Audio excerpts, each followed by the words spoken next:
কথায় আছে, ধর্ম যার যার, বড় মা সবার। মা না ডাকলে কেউই তার কাছে আসতে পারে না। মা কাউকে খালি হাতে ফেরান না, তিনি সকলের মনস্কামনা পূরণ করেন। আর তার ডাকেই আমরা পৌঁছে গেলাম তার কাছে নতুন বছরের 3 তারিখে। বড়মার মন্দিরে কখন যাবেন, কিভাবে যাবেন, পূজা অঞ্জলি কখন দেবেন, ভোগ প্রসাদ কবে পাবেন ইত্যাদি সব তথ্যই আছে এই ভিডিওতে। তার সঙ্গে রয়েছে একটা ছোট্ট বাজেট, এতে কত খরচ হতে পারে। তাই ভিডিওটা স্কিপ না করে পুরোটা দেখার জন্য অনুরোধ রইল। তাহলে জয় বড়মা বলে আজকের ভিডিওটা শুরু করছি। প্রথমেই বলছি কিভাবে যাবেন। বড়মার মন্দিরে যাওয়ার সব থেকে সহজ উপায় হলো শিয়ালদহ স্টেশন থেকে ট্রেনে নৈহাটি জংশন পৌঁছে যাওয়া। ভাড়া জনপ্রতি 10 টাকা। কয়েকটি ট্রেনের তালিকা আমি দিলাম।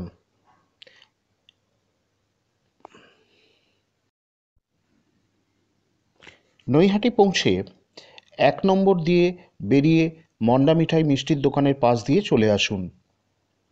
টোটো অটো 10 টাকা করে ভাড়া নেয়, ইচ্ছা হলে তাতে চেপেও আসতে পারেন। দূরত্ব খুব একটা বেশি নয়, হাঁটা পথ, হাঁটতে হাঁটতে আরামসে চলে আসা যায়। কখন যাবেন? সকাল 8টা থেকে দুপুর 1টা পর্যন্ত পুজো নেওয়া হয়।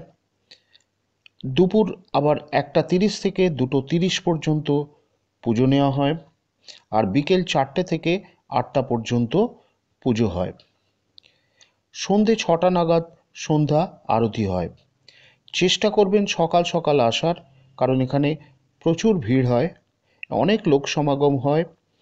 সকাল সকাল আসলে ভালোভাবে মাতৃদর্শন এবং পুজো দেওয়া সুবিধা হবে।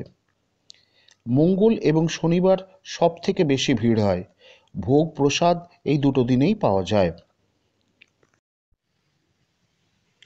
পূজার ডালি পেয়ে যাবেন আশপাশের, প্রচুর দোকান রয়েছে, মালা রয়েছে। আর এখন শীতের সময় অনেকে দেখলাম মূলো ঠাকুরকে মাকে দিচ্ছেন। আর এখানে ডালি শুরু হচ্ছে 51 টাকা থেকে। আর সুভেনির হিসেবে মায়ের ফটো ইত্যাদি পাশে অনেক দোকান আছে, কিনে নিতে পারেন। বড়মার মন্দির নবনির্মিত, এখনও পুরো কাজ সম্পূর্ণ হয়নি, টুকটাক কাজ চলছে।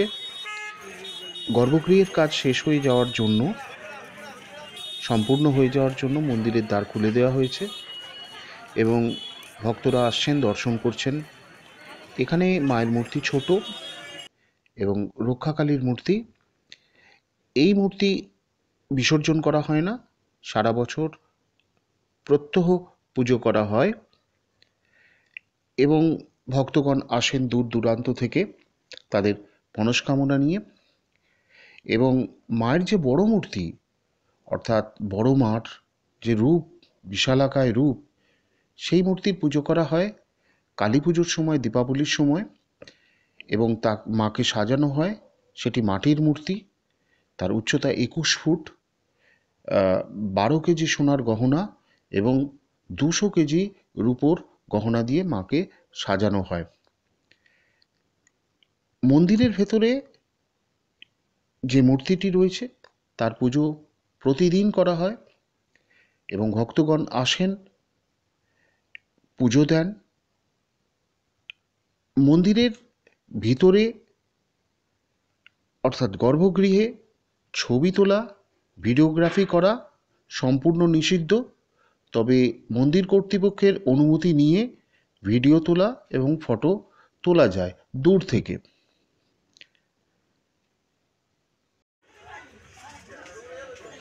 নৈহাটির জনৈক ভক্ত ভবেশ চক্রবর্তী মহাশয় তাঁর কয়েকজন বন্ধুবান্ধবের সাথে শান্তিপুরের ভাঙারাজ দেখতে যান। সেখানে বিরাট বিরাট মূর্তি দেখে অভিভূত হন। বাড়ি ফিরে যখন ঘুমিয়ে পড়েন, মাঝরাতে মায়ের স্বপ্নাদেশ পান এবং বিশাল 21 ফুটের মায়ের মূর্তি তৈরি করা হয়। তখন থেকেই মায়ের পূজা শুরু হয়। এই পুজোর বয়স 100 বছর। প্রথমে এর নাম ছিল ভবেশকালী, কালক্রমে তাহা লোকমুখে বড় মা হয়ে যায়।